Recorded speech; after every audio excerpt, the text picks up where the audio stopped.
He has done more for women than any other US president. 1 year on, has Barack Obama given American women the long-awaited opportunity to reach higher levels of political participation? The status of women under Obama and the obstacles they face striving to attain their fair share of power in America and beyond. This is Inside Story.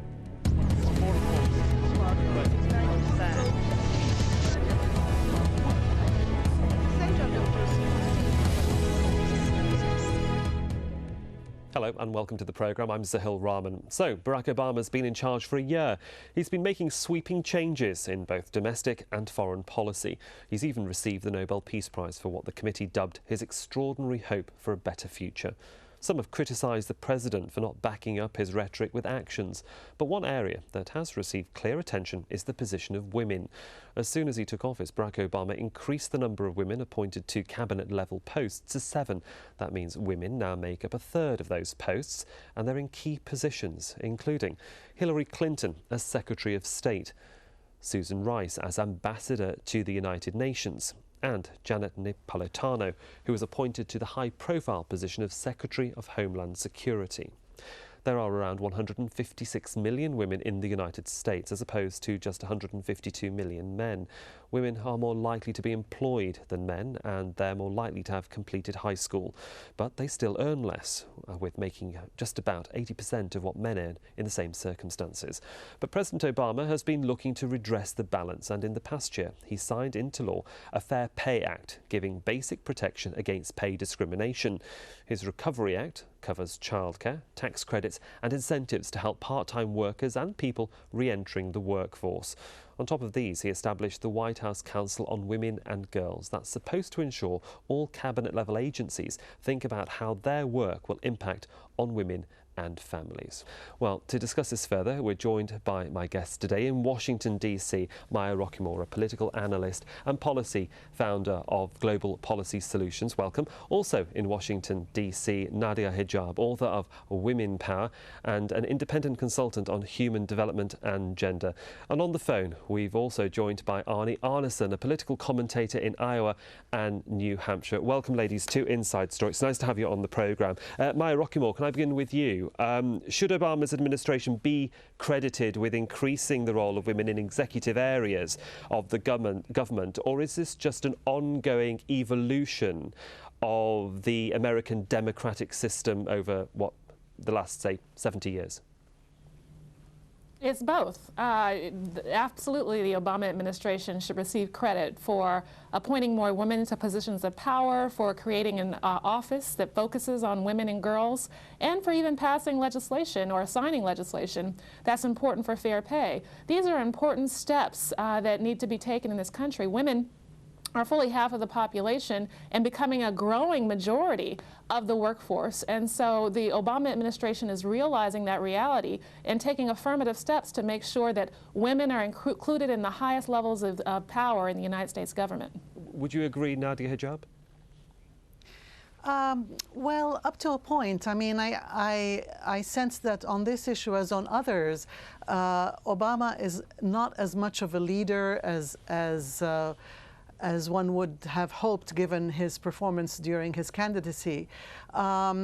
I think he's very much following trends. It's true that there are far more women in the cabinet than before, but there are areas where I think he needs to take more leadership. The first piece of legislation he signed was the Fair Pay Act, but there's much more to be done on that. Arnie Arneson, who's joining us as well on the telephone. Is Obama just following trends? You must have been speaking to a lot of women in the run-up to the election. What did they want to see? What did they want?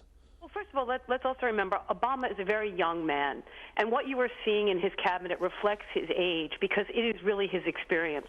One of the rationales for affirmative action many, many years ago was that it was very difficult for white men to bring in Hispanics, minorities, blacks, or women because it was not their experience.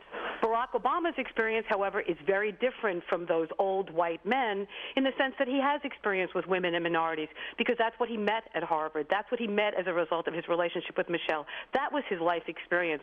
So you're seeing that reflected in what he does. The problem, I think, right now is, and I spoke to my counterpart in Iowa, and I said, so tell me about the women and minorities. His cabinet is so different. It is so diverse. And you know what his answer was? It is so damn invisible.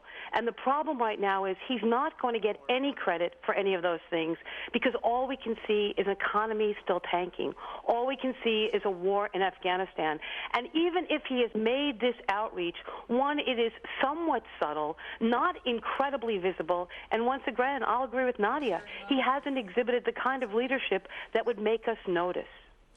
Maya Rockamore, is that perhaps tantamount to, sorry, no, I'll let you come in a moment. Is it tantamount to what we saw on less than 24 hours ago then in the Senate race in Massachusetts, where we saw a very well-educated woman Democrat fighting for the Senate seat but beaten by a Republican truck driver?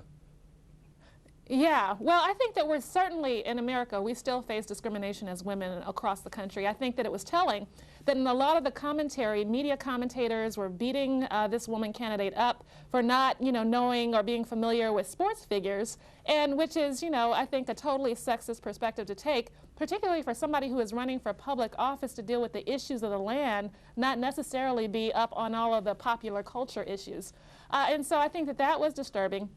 I also think it was disturbing that the White House sought to marginalize this candidate in terms of placing blame with regards to her loss before the polls even closed. That's absolutely disturbing. But I would like to counter my two colleagues on the other issue of the number of women in his cabinet and who are in positions of power not being noticed. I actually think that that is a good thing, that we consider it so normal as a country that we have women in positions of power that it's not even questioned. No one's questioning the competency of the Secretary of State or other women, and I think that that is towards the strides that we want to make it so ubiquitous that it becomes normal. So in that instance, I think that it's a good thing. But with regards to the strides that we still have to make, there still are many, and one includes making sure that the glass ceiling, particularly for women who are running for elected office, is removed, and that they can run on the strength of what they have to offer as a public servant. Only 12 months ago, Arnie Arneson, the debate across America, even before actually the presidential election, was whether America was ready either for a black man or a woman to lead the country. Do you think the debate about a black man leading the country has now, you might say, has been pushed to one side, and now the issue for the next perhaps 4 years might even be, is a woman capable of running the country, and that we'll see more debate about women's issues and women politicians? First of all, I mean, I don't think the woman in Massachusetts lost because she wasn't competent. After all, she was the Attorney General. I think what people are beginning to understand is that it's not color, it's not race, it's not gender, it is competence. And I think what you're going to find out right now is that Barack Obama is being challenged on his competence. Does he have the ability to make decisions? Does he have the ability to lead a very sort of dysfunctional Democratic Party? It is going to be about leadership. I think people know he's intelligent. I think they know that he has abilities. But the most important ability is the ability to lead and to round your troops up and to make things happen. I think that's going to be the biggest challenge for him. And I think you are right, Maya, that there is a good news that we don't notice that there's a woman as Secretary of State. We don't notice that there's a woman who's the ambassador to the UN. But in part, you can point to George Bush for that. I mean, look at the most significant person in his cabinet was Condi Rice. I mean, Condi Rice was this black woman, and she was everywhere, in virtually almost every position. So to a large extent, Barack Obama looks like he's just following in Bush's legacy, even though when you actually count the noses and count the numbers are far greater for Barack Obama. But you have to look at George Bush for having really made it almost more comfortable and less noticeable. Nadia Hijab, do you think this is a problem? Sorry, no, Maya, come in. I'll ask Nadia her question in a moment. I've got to say that that's very short-sighted, given the fact that it was President Bill Clinton who had a woman Secretary of State first. And so we can't look to George Bush for any leadership in that regard. I'm sorry to disagree with you.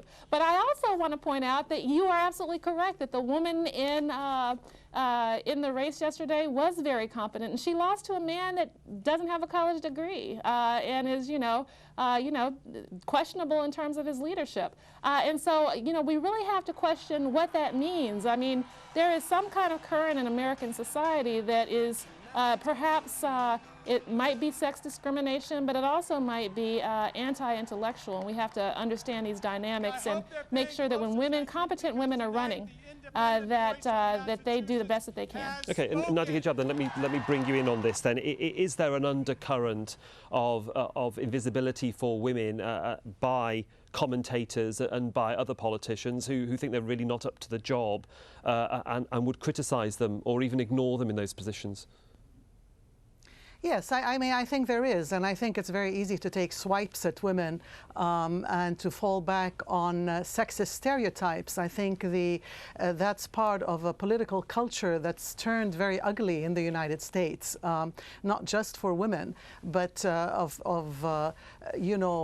especially conservative groups stereotyping people and just lashing out and repeating what are effectively lies, repeating them on and on and on to undermine and to destroy people. But I want to, and maybe this is a slightly different tack, I want to move a little bit from getting more women in and what the women stand for. And I think it's great that there are women secretaries of state, but also when you look at the positions they represent and the positions an administration represents, you need to ask yourself, where are they on human rights? Where are they on the issues? And when I think especially of foreign policy, since we've been mentioning secretaries of state, I think that two of the most outrageous comments I've ever heard made have been made by Madeleine Albright and by Condoleezza Rice about the death of babies in Iraq, and in the case of the first one where she said it was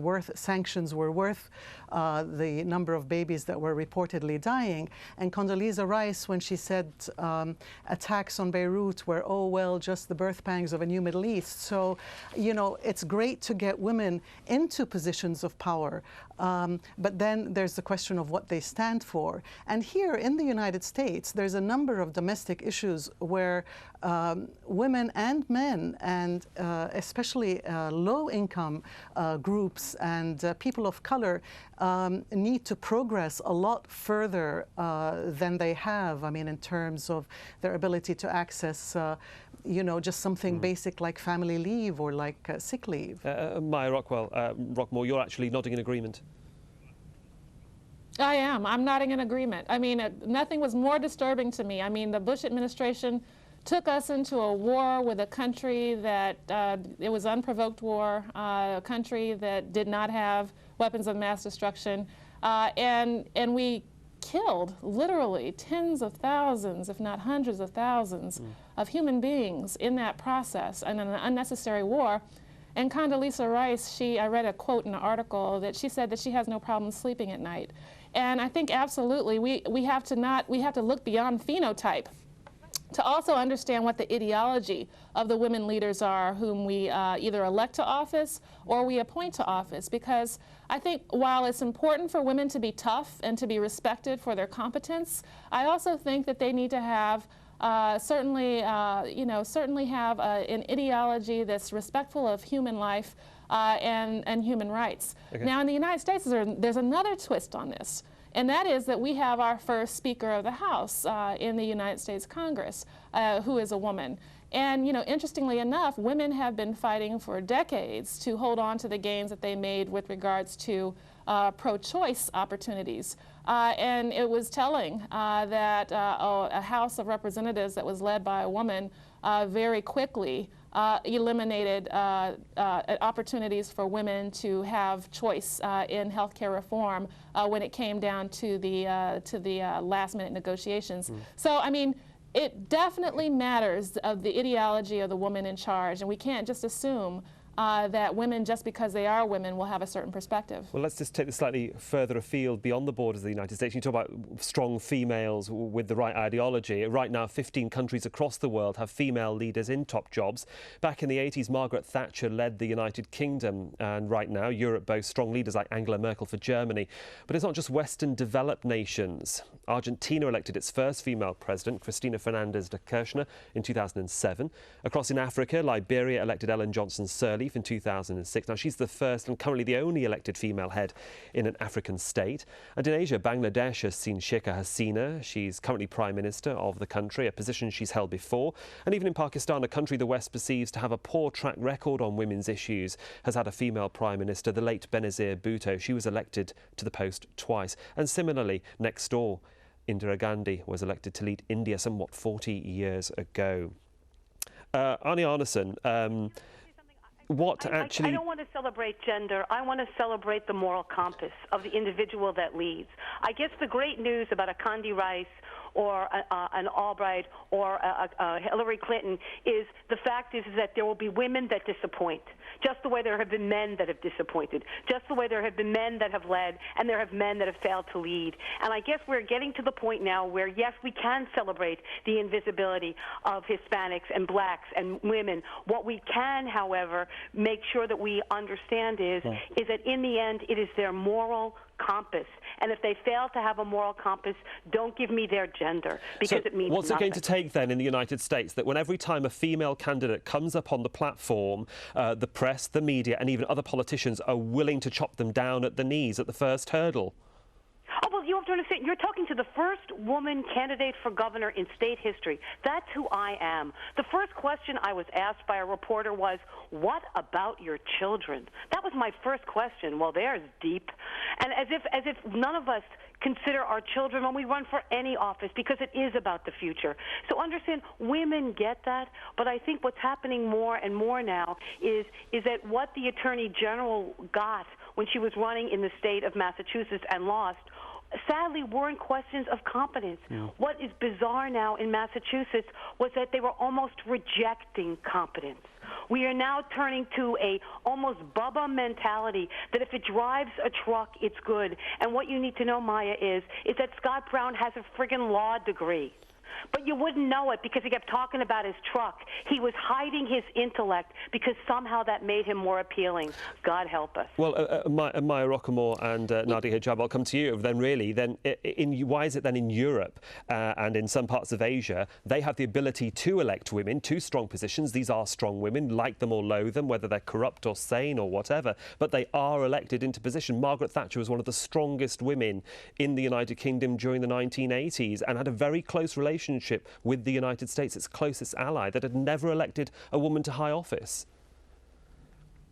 Yeah, well, I think we can't discount the fact that Hillary Clinton almost shattered that glass ceiling and that she made a very vigorous run for the presidency. It certainly was hers to lose. She certainly did have challenges along the way with regards to sexist commentators, sexist expectations. But I think that, I think racism and sexism are still and classism, by the way, are still very powerful forces in our society. And it's something that women at every level of society still have to face on a daily basis. And I think that we see it highlighted in these elections because, of course, they're covered. But we need to understand that, particularly with the race in Massachusetts, that not only was it an issue of a woman versus a man, but there were larger issues at play with regards to the nation and how they feel about the Obama administration. So we can't just chalk this down to a loss by a woman candidate. I think we also have to look at what the voters were sending and the message that they were sending to the Obama administration. Well, I don't want to dwell too much on the Massachusetts thing, but certainly, widen out to the international issue. Nadia Hijab, you wanted to come in on what I'd said about the role of someone like Margaret Thatcher on the international scene, how that may have affected the United States thinking. Well, just to go down that list of foreign women leaders that you mentioned, several of them got into power because of their families. So you're talking a sort of a class system here, and in some cases a caste system where, just because the head of the family dies, that you get someone from the family to replace him, whether it's a woman or not. In the case of Margaret Thatcher, I want to go back to the issue of the moral compass that was raised. I was actually living in Britain women during the time that she was in power. And I saw physically the society become a much more unequal society than ever before as a result of government policy. I mean, it really hit home to me the impact that government policies can have, for example, on the number of the homeless, on families falling into poverty. And unfortunately, the coverage of those years was that she shook Britain up. But less well known is the fact that it became a much more unequal society, which, by the way, it is in the United States. This is not a society where the poor are very visible, and there are many, many poor people that, one of the outrages, I think, in the United States, and that was something that Arnie briefly referred to, is, for example, the issue of children and childcare, where one of the outrages in the United States, to my mind, which puts it aside from all other developed and developing countries pretty much, is that people don't have paid family leave if they're in the private sector. I think less than 10% have paid family leave, and that's hard for the family as a whole, but it's especially hard for women. We're getting very close to the end of the programme. I just want to move on very quickly by saying that there's that wonderful classic phrase that behind every great man there's a great woman. It might make you smile, I think, to all of my guests, but this has been definitely the case throughout history, as it has in recent politics. On the Forbes list of 100 most powerful women in the world, Michelle Obama is at number 40. That's 12 places behind Secretary of State Hillary Clinton, who herself, an important advisor to her husband Bill when he was president. And here in the Middle East, where women are less likely to hold high office, the First Ladies of Jordan and Qatar are also in the top 100. So, Maya Rockham, I wonder what the influence is of spouses on their husbands. They might not be elected officials, but they certainly, in some cases, have been able to get their voices across and help change policy.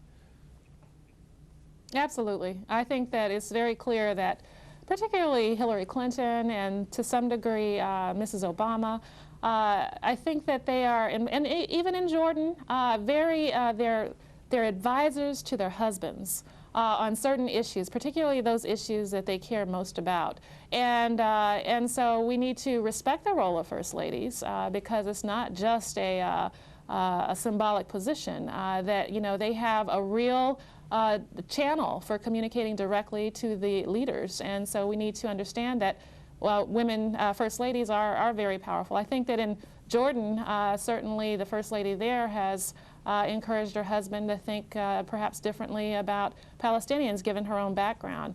And so, you know, something not to be discounted. And certainly look at Hillary Clinton's rise. You know, she used her platform as First Lady to become a respected politician in and of her own right. Arnie Arnesen, very quickly, do you think the pivotal moment for women has come, hasn't come, or we still have yet for it to come in the future? No, I'm waiting for the first one president to actually go to impeachment. Then I know we have arrived. Because when we have the potential for glorious failure, it means enough of us have been on the bench to the point where, sadly, we have both the strengths and the weaknesses of the white males that have existed before us. But I also want to remind everyone that some marriages are about partnerships. Not all First Ladies are conduits to the president because they choose not to be, because they don't see their role as partner. I think Michelle Obama, I think Hillary Clinton exhibited partnership. I don't see Laura Bush as seeing it the same way. And that's true of marriages for CEOs. It's in almost every walk of life. So don't assume because she's married to the individual that the partnership potential is there. Well, what can I say? You've certainly brought a smile to my other two guests in Washington, D.C. Unfortunately, there we have to leave it. Arnie Arnesen, thank you for joining us, as well as Maya Rockham and Nadia Hijab. Thank you so much for your time on this edition of Inside Story, ladies. Much appreciated. And thank you for joining us on this edition of the programme. We welcome your comments and suggestions. Please do email them to us at insidestory@aljazeera.net. I'm Sahil Rahman. Thanks for your time and your company.